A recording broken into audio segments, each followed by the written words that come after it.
vlogல இன்னைக்கு உலக சாதனைக்காக 2 குட்டீஸையும் கூப்பிட்டு திருவண்ணாமலைக்கு ஒரு ட்ரிப் போலாமா? போலாமா இல்ல போயிட்டு வந்ததை தான் பார்க்க போறீங்க. இந்த வேர்ல்ட் ரெக்கார்ட் வந்து நம்ம டான்ஸ் அகாடமில இருந்து கூட்டிட்டு போறோம். நம்ம நிஷானை கூட்டிட்டு வேன்ல போக முடியாது, அதனால நம்ம தனியா கார்ல போறோம். இந்த வேர்ல்ட் ரெக்கார்ட் வந்து திருவண்ணாமலை பரணி தீபத்தை வரவேற்கும் விதமாக தீபம் வடிவில 1300க்கும் மேற்பட்ட பரதநாட்டியம் ஸ்டூடெண்ட்ஸ் வந்து அண்ணாமலையாரோட வரலாறு கூறின ஒரு பாட்டுக்காக டான்ஸ் ஆடினாங்க. இந்த சாங் வந்து இதுக்காகவே கம்போஸ் பண்ணாங்க. அவ்வளோ அழகா இருந்தது. இங்க இருந்து நம்ம ஒரு 12 o'clock போல தான் கிளம்பி இருந்தோம்.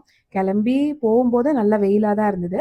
நடுவுல பார்த்தா அப்படி இருட்டிட்டு வந்துட்டு அப்படி ஒரு மழை, கண்ணு கூட தெரியாத அளவுக்கு மழை. ஆனா நம்மளை ஏமாத்துற மாதிரி அதுவும் கொஞ்ச நேரம் தான் இருந்தது. அதுக்கப்புறம் ஒரு இடத்துல நிப்பாட்டிட்டு நம்ம சாப்பாடுலாம் சாப்பிட்டுட்டு எடுத்துட்டு போயிருந்தோம். சாம்பார் சாதம்லாம் எடுத்துட்டு போயிருந்தோம். இந்த மாதிரி டிராவல் பண்ணும்போதெல்லாம் வெரைட்டி ரைஸ் எடுத்துட்டு போனா ஈஸியா இருக்கும். ஆனா குழம்பு இருந்தா நிஷான் இன்னுமே நல்லா சாப்பிடுவான். ஸோ டைமிங் எல்லாம் அப்படி இப்படி சேஞ்ச் ஆகும் இல்லையா, போனா என்ன ஆகும் அப்படிலாம் தெரியாது. அதனால குழம்பு தனியா செஞ்சு எடுத்துட்டு போயிருந்தேன். டிராவலிங் எல்லாம் ரொம்ப ஸ்மூத்தாவே போயிடுச்சு. கடைசியில நம்ம டெஸ்டினேஷன் ஒரு 4:15 போல ரீச் ஆயிட்டோம்.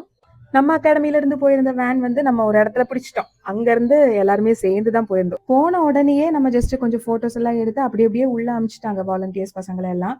அதெல்லாம் நல்லாவே பண்ணாங்க. அந்த ஸ்டார்ட் பண்றதுக்கு கொஞ்சம் டிலே, ஸ்டார்ட் பண்ண உடனே அப்படியே கடகடன்னு எல்லாமே முடிஞ்சிடுச்சு. எனக்கு என்னன்னா அவ்வளோ நேரம் நிஷான் பொறுமையாவே இருந்தா. அது எனக்கு பெரிய ஒரு பிளஸ்ஸிங் மாதிரி.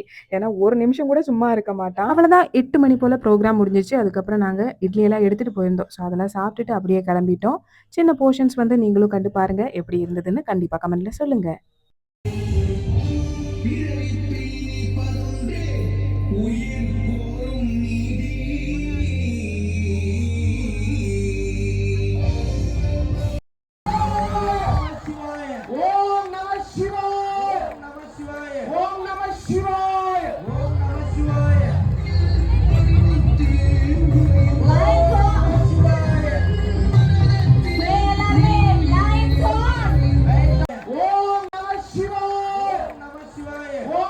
Shiva!